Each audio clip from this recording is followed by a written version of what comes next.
What is going on, guys? Welcome to your 25th HTML5 tutorial, and in this tutorial I'm going to start talking about how to incorporate JavaScript into our HTML5 document. Now before I even begin, I want to mention this. If I'm moving too fast or if I start talking about stuff and you guys don't understand what it is, it's because you probably don't have a full understanding of JavaScript. So in order to kind of continue on with these tutorials, I highly recommend that you go watch my JavaScript tutorial series. I think it's like 50 or 60 videos. If you go to thenewboston.com and look under tutorials for JavaScript, watch all of those and then hop back here because I'm going to be hopping into kind of some intermediate JavaScript topics, and you definitely need a solid background. So if you watch those tutorials, you're going to be good to go. You're going to be golden.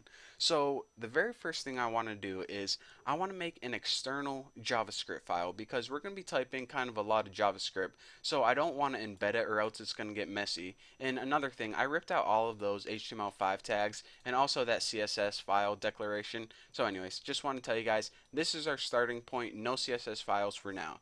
So go ahead and hit new and just go ahead and save this as we'll just save it as bucky.js, but I like to use the drop down menu.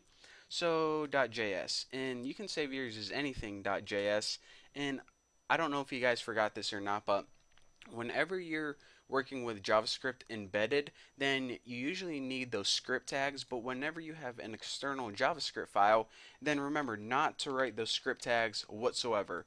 And that's because just like CSS, whenever you're writing it in its own file, it doesn't need any tags. So we'll leave that empty for now, but what we do want to do is this. We need those tags in the HTML file to kind of reference our JavaScript file. So I'm going to go ahead and write script, and before I forget, I want to mention this.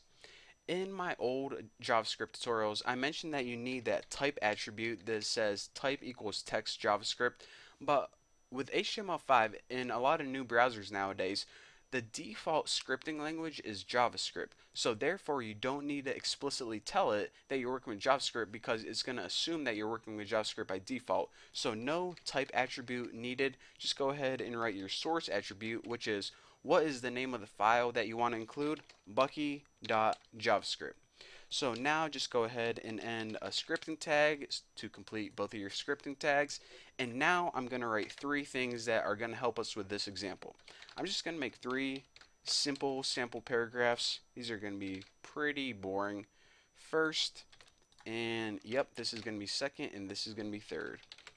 Second and third. And now I want to give these each an ID. I want to give this one an ID of tuna.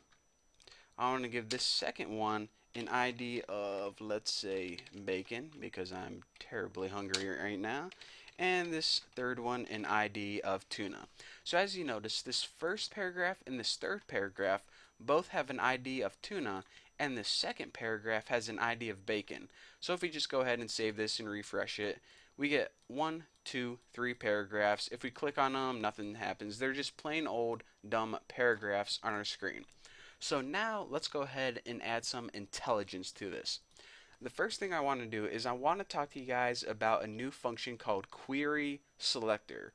So what I'm going to be doing is building a couple functions of our own because we're going to need to build our own functions in order to test out what I'm going to be telling you guys in the upcoming tutorial. So this very first function, the only thing it's going to do is it's going to return to us either one element or a list of elements. So I'm just going to name it get stuff. So its job is pretty much this. Scroll through the document, and now this is the method I told you guys about. QUERYSELECTOR. And there are a couple of different variations of this method, so you definitely want to type it exactly like I have it. And now for this parameter, what I'm going to write is tuna. Now what query selector means is basically this. Select everything with the ID of tuna. So it's going to select this one and this one.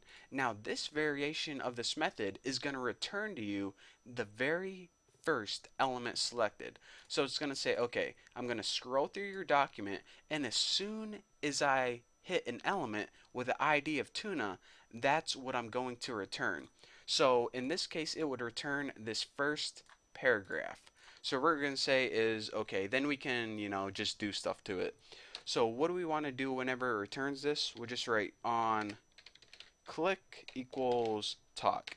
And you're saying, okay, what the heck does that mean? This pretty much means whenever we click that paragraph that it returned, call a talk function. And you're saying, what the heck is a talk function? Well, that's actually a function that I'm going to be building right now. Function, spelled that wrong, talk, and all talk is going to do is it's going to be real simple.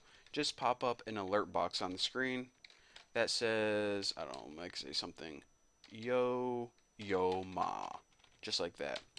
Now, if we go ahead and run this right now, nothing's going to happen because even though we made this function's job is to scroll through our HTML file and return an item with the ID of tuna. However, we built the function, but we never called it. We never used this function. So it's made, it's ready to go, but we never used it. So we need a point where we can say, okay, as soon as our document is loaded, then the very first thing I want to do is call this function.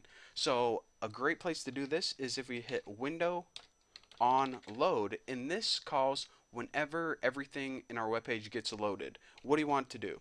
We want to get stuff just like that. So now let me make sure I have all my semicolons. Probably spelled something wrong, but we'll figure it out later on. And I'm going to go ahead and refresh this page and check it out. I'm clicking third, nothing happening. Clicking second, nothing's happening. Now I'm going to go ahead and click first and check this out. As soon as I do, an alert box pops up that says yo ma. Hit OK, and now let me explain to you guys, whenever I hit first, why does this alert box called yo ma, or excuse me, yo ma, pop up? Well, because of this. What we did in our HTML file is we included this JavaScript file. So this pretty much takes everything right here, copies it, and pastes it right in here. So, okay, we understand how that works. Now, what exactly happens? Well, the very first thing that's going to happen is all of our document is going to load all of this stuff right here. So whenever everything is fully loaded, it calls this function right here. What this function says is basically, okay, look through our document and find the very first element with the ID of tuna. So it looks through our document and it says, okay, this is the first element with the ID of tuna, this first paragraph, this one right here. Now, what do you want me to do with that? Well, we just want to say, okay, now whenever you click that element, call the talk function. So it's saying, okay, whenever you click this first paragraph right here, call the talk function. And all this talk function does is pop up an alert box on the screen that says yo mom. So therefore, this one didn't work, this one didn't work. Only the first one, when we clicked it, an alert box popped up that said yo mom.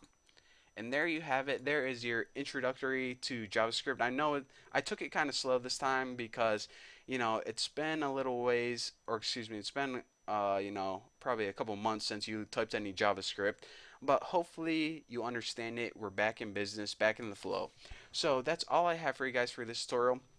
I don't know if we're going to be working with JavaScript in the very next tutorial, but we're definitely going to be using it later on whenever we're using the APIs and all these awesome stuff that's built into HTML5.